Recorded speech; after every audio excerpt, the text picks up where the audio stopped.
Hello बच्चों, आज हम लोग करेंगे क्लास 12 अकाउंटेंसी टॉपिक। एक इम्पॉर्टेंट टॉपिक होगा मेथड्स ऑफ कैलकुलेटिंग गुडविल। आज हम लोग सीखेंगे गुडविल को कवर करेंगे डिफरेंट मेथड्स के बारे में। आज की वीडियो में हम लोग मेथड्स को कवर करेंगे और नेक्स्ट वीडियो के अंदर हम लोग प्रैक्टिस क्वेश्चंस को करेंगे। सो अगर हम बात करें मेथड्स ऑफ गुडविल, तो इसके 3 मेथड होते हैं बेटा। पहला मेथड आपका एवरेज प्रॉफिट मेथड, सेकंड होगा आपका सुपर प्रॉफिट मेथड, थर्ड आपका होता है कैलकुलेशन वैल्यू मेथड।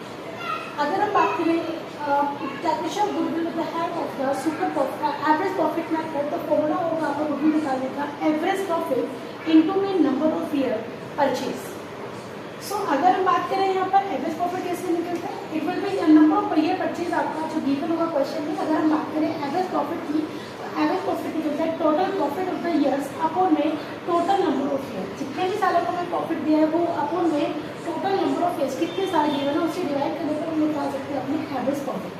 आपको कुछ प्रिकॉशन रखने होंगे इस फैक्टर को अप्लाई करके। पहला, जितने भी एबनॉर्मल गेन होते हैं लाइक आपका इंटरेस्ट रिसीव ऑन इन्वेस्टमेंट हो गया, लॉटरी से इनकम हो गई आपकी, ऐसे एबनॉर्मल गेन्स को हम उन जिस पर्टिकुलर ईयर में वो गिवन है उस पर्टिकुलर ईयर से उसे सब्ट्रैक्ट करेंगे।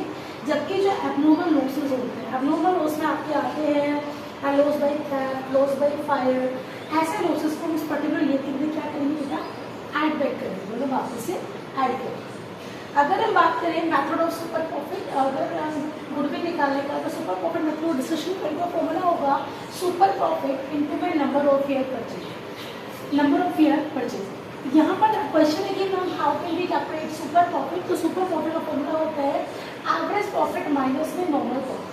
अब एवरेज प्रॉफिट हम लोगों ने ऑलरेडी सीखा, total profit of years upon में टोटल नंबर ऑफ ईयर्स। हमें नीड होगी कैलकुलेट करने की नॉर्मल प्रॉफिट को, तो नॉर्मल प्रॉफिट निकलेगा कैपिटल इन्वेस्टेड और कैपिटल एम्प्लॉयड। जो भी कैपिटल एम्प्लॉयड है आपके या फिर गिवन होगा या फिर आपको कैलकुलेट करना हो सकता है कैपिटल इन्वेस्टेड या कैपिटल एम्प्लॉयड इनको में normal rate of return. NRR का मीनिंग होता है बेटा आपका नॉर्मल रेट ऑफ रिटर्न। उसके बाद बच्चे आपका थर्ड मेथड होता है calculation value method. Calculation value method के अंदर 2 मेथड होते हैं, इसके सब मेथड होंगे। पहला है आपका calculation value of average profit method और दूसरा होता है कैलकुलेशन ऑफ सुपर प्रॉफिट। अगर हम बात करें कैलकुलेशन वैल्यू मेथड में 2 मेथड्स होते हैं। पहला मेथड आपका calculation of average profit method. अगर हमें इस मेथड की गुडविल निकालनी होगी तो गुडविल का फॉर्मूला होता है बच्चे capitalized value of average profit minus में कैपिटल इनकम। ना तो क्वेश्चन की capitalized value of average profit कैसे कैलकुलेशन होगी, तो बच्चे इसका फॉर्मूला होगा capitalization value of average profit is equal to average profit into में 100 अपॉन में नॉर्मल रेट ऑफ रिटर्न। अगर हम लोग एवरेज प्रॉफिट को 100 से मल्टीप्लाई करके एंड डिवाइड करते हैं नॉर्मल रेट ऑफ रिटर्न से, तो हमें वहाँ से मिलती है capitalised value of average profit.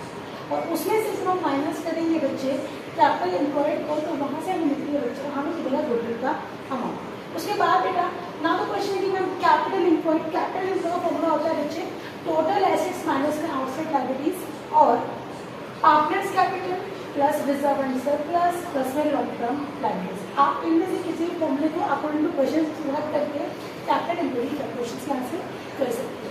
उसके बाद बेटा इसका सेकेंड पार्ट है आपका calculation of super profit method. अगर आपको इस मेथड में गुडविल कैलकुलेट करने का फॉर्मूला होता है goodwill is equal to super profit into में 100 अपॉन में नॉर्मल रेट ऑफ रिटर्न। जब सुपर प्रॉफिट को नॉर्मल रेट ऑफ रिटर्न से डिवाइड कर जाएगा तो वहाँ से हम लोग गुडविल को कैलकुलेशन कर सकते हैं। तो बच्चों ये था आपका मेथड ऑफ कैलकुलेटिंग गुडविल।